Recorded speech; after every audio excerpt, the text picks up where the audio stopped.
March 18 ചൊവ്വാഴ്ച stock മാർക്കറ്റിൽ നേട്ടമുണ്ടാക്കാനായി 10 കാര്യങ്ങൾ നിങ്ങൾ അറിഞ്ഞിരിക്കേണ്ടതായിട്ടുണ്ടായിരുന്നു. നമുക്ക് നോക്കാം. തിങ്കളാഴ്ച ഓഹരി വിപണി സൂചികകൾ വളരെ നേട്ടത്തിലാണ് വ്യാപാരം അവസാനിപ്പിച്ചിരുന്നത്. ഇവിടെ ചൊവ്വാഴ്ച ഓഹരി വിപണിയുമായി ബന്ധപ്പെട്ട് നിങ്ങൾ അറിഞ്ഞിരിക്കേണ്ടതായിരുന്ന 10 കാര്യങ്ങളാണ് നൽകിയിരിക്കുന്നത്. നിഫ്റ്റി ലെവലുകൾ ഉൾപ്പെടെയുള്ള വിവരങ്ങൾ നമ്മൾ ഇവിടെ നൽകിയിട്ടുണ്ട്. മാർച്ച് 17 തിങ്കളാഴ്ച നിഫ്റ്റി 50 സൂചിക 0.50%, ഇൻഡെക്സ് സെൻസസ് 0.46% എന്നിങ്ങനെ ഉയരത്തിലാണ് ക്ലോസിംഗ് നടത്തിയിരുന്നത്. BSE മിഡ് ക്യാപ് സൂചിക 0.7% ഉയർന്നപ്പോൾ സ്മോൾ ക്യാപ് ഇൻഡെക്സ് ഫ്ലാറ്റ് നിലവാരത്തിലാണ് ക്ലോസ് ചെയ്തിരുന്നത്. ഇവിടെ മാർച്ച് 18 തീയതി ചൊവ്വാഴ്ച ഇന്ത്യൻ ഓഹരി വിപണിയിൽ അറിഞ്ഞിരിക്കേണ്ടതായിരുന്ന 10 കാര്യങ്ങൾ നോക്കാം. നിഫ്റ്റി 50 വിശകലനം. തിങ്കളാഴ്ച ശക്തമായ ഓപ്പണിംഗിന് ശേഷം നിഫ്റ്റി റേഞ്ച് ബൗണ്ട് വ്യാപാരമാണ് നടത്തിയതെന്ന് പ്രോഗ്രസീവ് ഷെയർസ് ഡയറക്ടർ ആദിത്യ ഗഗ പറഞ്ഞു. ഫാർമ, ഓട്ടോ സെക്ടറുകൾ എന്നിവ കൂടുതൽ നേട്ടമുണ്ടാക്കി. പ്രതിദിന ചാർട്ട് ബുള്ളിഷ് മരുബോസോ കാർഡിൽ സ്റ്റിക്ക് പാറ്റേൺ രൂപീകരണമാണ് നടന്നത്. ഇത് നിലവിലെ അപ് ട്രെൻഡ് തുടരുമെന്ന സൂചനയാണ്. മാർച്ച് 18 ചൊവ്വാഴ്ച അപ് ട്രെൻഡ് ആണ് നിഫ്റ്റി 50 സൂചിക നൽകിയത്. നിഫ്റ്റി 50യിൽ മാർക്കറ്റ് അവസാനിക്കുന്നത് വരെ അപ് ട്രെൻഡ് തന്നെയായിരുന്നു ഉണ്ടായിരുന്നത്. അതേസമയം സൂചികയ്ക്ക് ഉയർന്ന തലങ്ങളിൽ പ്രതിരോധമുണ്ടായിരുന്നു. 22,620 നിലവാരത്തിൽ പ്രതിരോധമുണ്ടായിരുന്നു. താഴെ നിലകളിൽ 22,320 ലെവലിലാണ് പിന്തുണയുള്ളത്. ഈ നിലവാരങ്ങളിൽ ഏതെങ്കിലും ഒന്നിൽ ബ്രേക്ക് ലഭിച്ചാൽ വിപണിയുടെ സമീപകാല ദിശ തീരുമാനിക്കപ്പെടുമെന്നും അദ്ദേഹം വിലയിരുത്തുന്നുണ്ട്. അതുപോലെ തന്നെ നമുക്ക് മാർച്ച് 17 വിപണി നോക്കാം.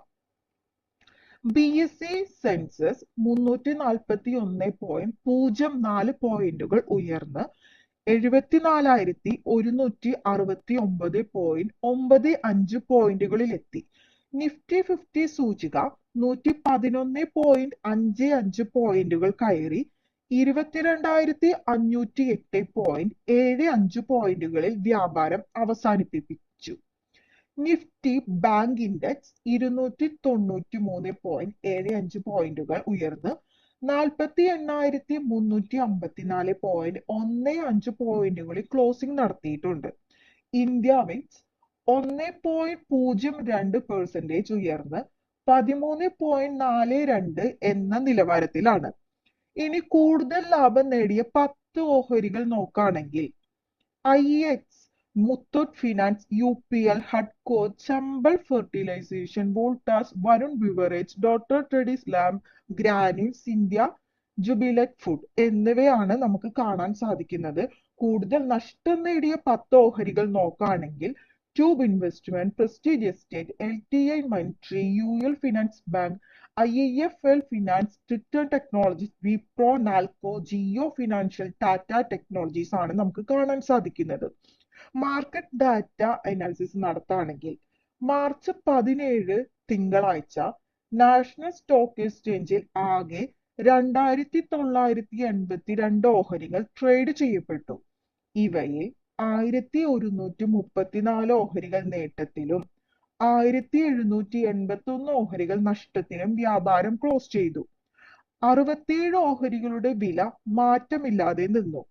74 ഓഹരികൾ അപ്പർ സർക്യൂട്ട് നിലവാരത്തിലെത്തിയപ്പോൾ 209 ഓഹരികൾ ലോവർ സർക്യൂട്ട് നിലവാരത്തിലെത്തി. നമുക്ക് ആഴ്ചകളുടെ ഉയരം.